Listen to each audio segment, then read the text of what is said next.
Bienvenue à tous pour les prévisions mondiales de ce 7 novembre. Nous avons une profonde dépression installée notamment du côté de l'Atlantique qui fait remonter un flux de sud sur le Portugal. Beaucoup de pluie attendue à Lisbonne, 30 mm par endroit. C'est l'équivalent de 15 jours de précipitations. Ça va déborder sur Madrid, mais avec moins d'intensité. Ça sera aussi instable sur le golfe du Lion, notamment partout ailleurs. Vous le voyez vers les îles britanniques, le nord de la France, encore Bruxelles en Belgique et l'est du continent. Nous avons des conditions météo anticycloniques. Résultat, une belle lumière d'automne et surtout de la douceur. À Bruxelles, on attend 18 degrés, nous serons 7 degrés au-dessus des valeurs de saison.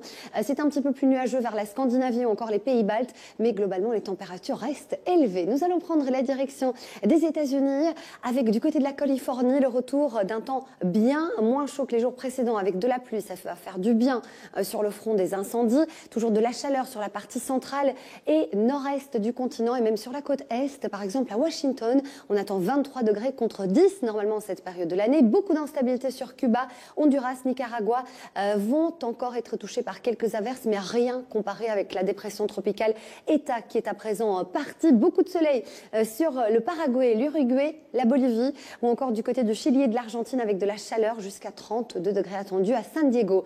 Du mauvais temps sur le Cap avec l'arrivée d'une perturbation très active. Elle va apporter l'équivalent de 15 jours de pluie en l'espace de 24 heures. Situation à surveiller. De la pluie sur la Côte d'Ivoire, Gabon ou encore en descendant vers la République démocratique du Congo. C'est là qu'on aura les averses orageuses les plus fortes.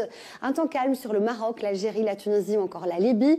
En revanche, du côté de Gaza, Tel Aviv ou encore Beyrouth, nous avons une zone de temps très instable qui apportera des averses. C'est plus calme vers le sud de la péninsule arabique avec du soleil, de la chaleur, 33 degrés attendus à Dubaï. Beaucoup d'instabilité sur le Cambodge ou encore la Malaisie.